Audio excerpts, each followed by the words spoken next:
Hello friends, स्वागत है मेरे चैनल में घर घर ज्ञान। और मैं मौर्या आज एक नई कहानी के साथ आई हूँ। तो चलिए शुरू करते हैं। आज की कहानी आज आपको अपनी जीवन की वैल्यू समझाएगी। तो आज की कहानी में एक लड़का होता है, उसका नाम रोहन होता है और वो बहुत ही उदास होता है। उदासी के मारे वो सोच रहा होता है कि मेरे जीवन में मेरी क्या कीमत है। शायद मेरे अंदर कोई क्वालिटी नहीं है, या फिर तो वो खुद को बहुत ही इन्फीरियर महसूस कर रहा होता है, जैसे कि दबा दबा सा कि शायद मैं ये नहीं कर पाता, वो नहीं कर पाता। तो ये सब सोचते हुए बहुत ही परेशान बैठा होता है।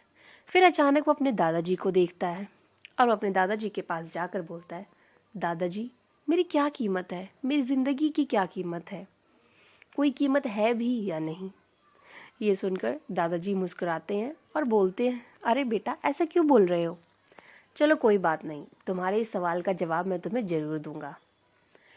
ये एक पत्थर लो और इससे किसी भी सब्जी वाले के पास लेकर जाओ या किसी के पास भी इसको लेकर जाओ और उससे इसकी कीमत पूछ कर आना, लेकिन हाँ याद रहे इसे बेचना मत। अब युवा उठा और गया। वो एक सब्जी वाले के पास गया।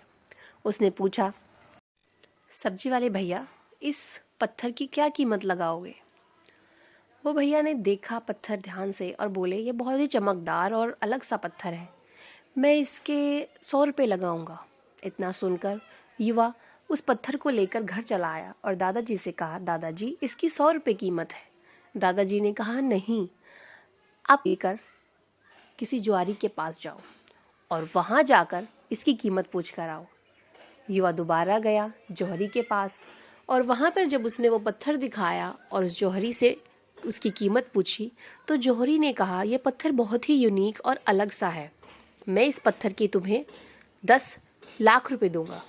इतना सुनकर युवा बहुत ही आश्चर्यचकित रह गया कि अरे ये पत्थर तो वही पत्थर है जिसके सब्जी वाला 100 रुपये दे रहा था। पर वो फिर से बिना पत्थर बेचे ही पत्थर को लेकर दादाजी के पास चला आया और उसने बताया कि दादाजी इसकी तो 10 लाख कीमत बताई है जौहरी ने, क्योंकि यह पत्थर बहुत ही दुर्लभ मिल रहा है। इतना सुनकर दादाजी मुस्कुराए और बोले कि यही तुम्हारे जीवन का मूल्य है। तुम किसके पास हो, किसके साथ हो, ये बात तुम्हारे जीवन की वैल्यू को बताता है और तुम्हारे जीवन की वैल्यू को बढ़ाता है।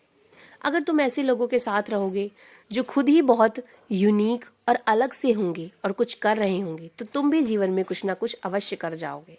लेकिन अगर तुम ऐसे लोगों के पास रहोगे जिनकी खुद की कोई वैल्यू नहीं है या वो खुद अपने जीवन की वैल्यू को नहीं समझते, तो तुम भी जीवन में दिशा भ्रम हो जाओगे।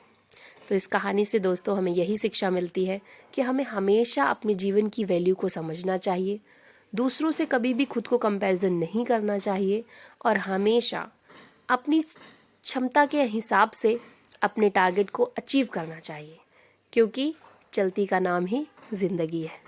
सुनो सुनाओ लाइफ बनाओ। आई होप कि तुम लोगों को ये कहानी बहुत अच्छी लगी होगी। मिलते हैं अगली कहानी में, तब तक के लिए बने रहिए, जुड़े रहिए और मेरा चैनल सब्सक्राइब कर लीजिए। Thank you.